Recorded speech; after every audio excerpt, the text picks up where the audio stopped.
ಅಸ್ಸಲಾಮು ಅಲೈಕುಂ ವರಹಮತುಲ್ಲಾಹಿ ವಬರಕಾತು.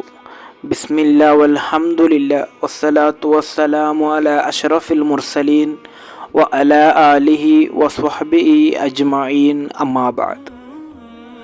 ಮಕ್ಕಳಿಗೆ ಎಷ್ಟು ಉಪದೇಶ ನೀಡಿದರೂ ಕೂಡ ಯಾವುದೇ ಫಲ ಆ ಉಪದೇಶದಲ್ಲಿ ಕಾಣ್ತಾ ಇಲ್ಲ, ಅವರಲ್ಲಿ ಯಾವುದೇ ಬದಲಾವಣೆ ಕಾಣ್ತಾ ಇಲ್ಲ.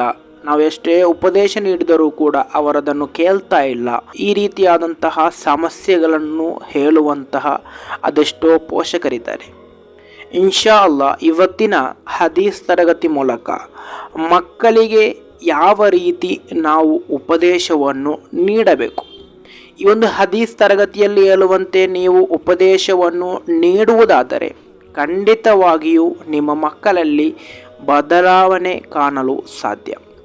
ಇಮಾಮ್ ಅಬೂ ದಾವೂದ್ ರಲಿಯಲ್ಲಾಹು ಅನ್ಹು ರವರು ವರದಿ ಮಾಡಿದಂತಹ ಹದೀಸ್ ಅನ್ ಅಬಿ ರಾಫಿ ಇಬ್ನ್ ಅಮ್ರಿಲ್ ಗಿಫಾರಿ ರಲಿಯಲ್ಲಾಹು ಅನ್ಹು ರವರಿಂದ ನಿವೇದನೆ. ಕಾಲ ಮಹಾನರು ಹೇಳುತ್ತಾರೆ, ಕುಂತು ಗುಲಾಮನ್, ನಾನು ಸಣ್ಣ ಮಗುವಾಗಿದ್ದೆ. ಅರ್ಮೀನ್ ನಖ್ಲಲ್ ಅನ್ಸಾರಿ, ನಾನು ಓರ್ವ ಅನ್ಸಾರಿಯ ಖರ್ಜೂರದ ತೋಟದಲ್ಲಿರುವಂತಹ ಖರ್ಜೂರದ ಮರಕ್ಕೆ ಕಲ್ಲೆಸದೆ. ಫಉತಿಯ ಬಿ ನಬಿಯು ಸಲ್ಲಲ್ಲಾಹು ಅಲೈಹಿ ವಸಲ್ಲಂ, ಪ್ರವಾದಿ ಸಲ್ಲಲ್ಲಾಹು ಅಲೈಹಿ ವಸಲ್ಲಮರ ಬಳಿ ನನ್ನನ್ನು ಕರೆತರಲಾಯಿತು. ಅನ್ಸಾರಿಯ ಖರ್ಜೂರದ ಮರಕ್ಕೆ ಕಲ್ಲೆಸದ ಕಾರಣ ನನ್ನನ್ನು ಪ್ರವಾದಿ ಸಲ್ಲಲ್ಲಾಹು ಅಲೈಹಿ ವಸಲ್ಲಮರ ಬಳಿ ಕರೆತರಲಾಯಿತು. ಫಕಾಲ, ಆಗ ಪ್ರವಾದಿ ಸಲ್ಲಲ್ಲಾಹು ಅಲೈಹಿ ವಸಲ್ಲಮರು ನನ್ನೊಂದಿಗೆ ಕೇಳ್ತಾರೆ, ಯಾ ಗುಲಾಮು ಲಿಮಾ ತರ್ಮಿನ್ ನಖಲ, ನೀನು ಯಾತಕ್ಕೋಸ್ಕರ ಖರ್ಜೂರದ ಮರಕ್ಕೆ ಕಲ್ಲೆಸದೆ?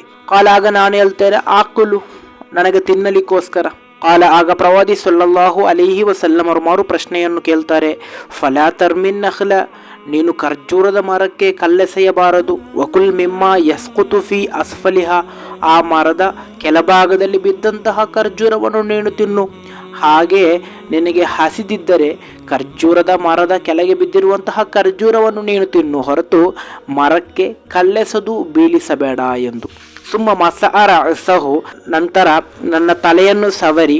ಫಕಾಲ, ಪ್ರವಾದಿ ಸಲ್ಲಲ್ಲಾಹು ಅಲೈಹಿ ವಸಲ್ಲಮರು ಪ್ರಾರ್ಥಿಸಿದರು, ಅಲ್ಲಾಹುಮ್ಮ ಅಶ್ಬಿಹ ಬತ್ನಹ, ಅಲ್ಲಾಹನೇ ಈ ಮಗುವಿನ ಹೊಟ್ಟೆಯನ್ನು ನೀನು ತುಂಬಿಸಿಕೊಡು ಎಂದು, ಈ ಮಗುವಿನ ಹೊಟ್ಟೆಯ ಹಸಿವನ್ನು ನೀನು ನೀಗಿಸಿಕೊಡು ಎಂದು. ಈ ಒಂದು ಹದೀಸ್ನಲ್ಲಿ ಪ್ರವಾದಿ ಸಲ್ಲಲ್ಲಾಹು ಅಲೈಹಿ ವಸಲ್ಲಮರು ಆ ಮಗುವಿನೊಂದಿಗೆ ನೀಡಿದಂತಹ ಒಂದು ಉಪದೇಶವಿದೆ. ಅದನ್ನು ನಾವು ಗಮನಿಸುವುದಾದರೆ ನಾವು ಕೂಡ ನಮ್ಮ ಮಕ್ಕಳಿಗೆ ಇದೇ ರೀತಿ ಉಪದೇಶವನ್ನು ನೀಡಬೇಕು. ಇಲ್ಲಿ ನಾವು 3 ಸಂಗತಿಗಳನ್ನು ಗಮನಿಸಬೇಕು. ನಮ್ಮ ಮಗು ಒಂದು ತಪ್ಪು ಮಾಡಿದರೆ ಆ ಮಗುವಿನೊಂದಿಗೆ ನಾವು ಮೊದಲು ಕೇಳಬೇಕಾದದ್ದು, ಯಾತಕ್ಕೋಸ್ಕರ ಆ ತಪ್ಪು ಮಾಡಿದ್ದೀಯಾ? ಆ ತಪ್ಪು ಮಾಡಲು ಇರುವಂತಹ ಕಾರಣಗಳನ್ನು ಆ ಮಗುವಿನೊಂದಿಗೆ ಕೇಳಬೇಕು. 1. ಎರಡನೆಯದು, ಆ ತಪ್ಪಿನ ಗೌರವವನ್ನು ಆ ಮಗುವಿಗೆ ತಿಳಿಸ್ಕೊಡ್ಬೇಕು. ಹಾಗೆ ಮಾಡಬಾರ್ದಿತ್ತು, ಹೀಗೆ ಮಾಡಬೇಕು ಮತ್ತು ಅದರ ಗೌರವವನ್ನು ತಿಳಿಸಬೇಕು. 3ನೇದು, ಆ ತಪ್ಪಿನಿಂದ ಹೊರಬರುವಂತಹ ಒಂದು ಉಪದೇಶವನ್ನು ಆ ಮಗುವಿಗೆ ನೀಡಬೇಕು. ಈ ರೀತಿ ನಾವು ಉಪದೇಶವನ್ನು ನೀಡುವುದಾದರೆ ಖಂಡಿತವಾಗಿಯೂ ಆ ಮಗುವಿನಲ್ಲಿ ಬದಲಾವಣೆ ಬರಲು ಸಾಧ್ಯ. ಕಳ್ಳತನ ಮಾಡಿದಂತಹ ಮಕ್ಕಳಿದ್ದರೆ ನೀನು ಕಳ್ಳನಾಗ್ತೀಯಾ ಎಂದು ಹೇಳಿದರೆ ಖಂಡಿತವಾಗಿಯೂ ಮತ್ತೆ ಆ ಮಗು ಒಳ್ಳೆಯದಾಗಲು ಸಾಧ್ಯತೆ ಇಲ್ಲ. ಅದೇ ಆ ಮಗುವಿನೊಂದಿಗೆ ನಿನಗೆ ಭವಿಷ್ಯವಿದೆ, ನೀನು ಭವಿಷ್ಯದಲ್ಲಿ ಒಳ್ಳೆಯ ವ್ಯಕ್ತಿ ಆಗ್ತೀಯಾ ಎಂದು ಹೇಳಿ ಆತನನ್ನು ಆ ಕಳ್ಳತನದಿಂದ ನೀವು ಮರಳಿ ತರುವುದಾದರೆ ನಿಮಗೆ ಅತ್ಯುತ್ತಮ ಮಕ್ಕಳನ್ನು ಬೆಳೆಸಲು ಸಾಧ್ಯ.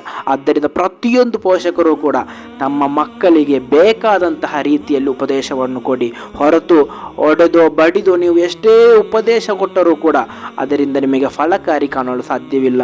ಉಪದೇಶ ಕೊಡುವಂತಹ ಸಂದರ್ಭದಲ್ಲಿ ಫಲಕಾರಿಯಾದಂತಹ ಆ ಮಕ್ಕಳ ಭವಿಷ್ಯವನ್ನು ಅದು ಬದಲಿಸುವಂತಹ ಒಂದು ರೀತಿಯಲ್ಲಾಗಿರಬೇಕು ನಮ್ಮೆಲ್ಲರ ಉಪದೇಶ. ಅದಕ್ಕೋಸ್ಕರವಾಗಿದೆ ಪ್ರವಾದಿ ಸಲ್ಲಲ್ಲಾಹು ಅಲೈಹಿ ವಸಲ್ಲಂ ನಮಗೆಲ್ಲರಿಗೂ ತಿಳಿಯಲಿಕ್ಕೋಸ್ಕರ ಆ ಮಗುವಿಗೆ ನೀಡಿದಂತಹ ಒಂದು ಉಪದೇಶ.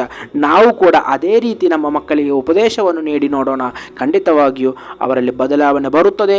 ಅಲ್ಲಾಹ್ ನಮ್ಮೆಲ್ಲರ ಮಕ್ಕಳನ್ನು ಅತ್ಯುತ್ತಮವಾದಂತಹ ಮಕ್ಕಳಲ್ಲಿ ಸ್ವಾಲಿಹಿಗಳಾದಂತಹ ಮಕ್ಕಳ ವಿಭಾಗದಲ್ಲಿ ಸೇರಿಸಲಿ.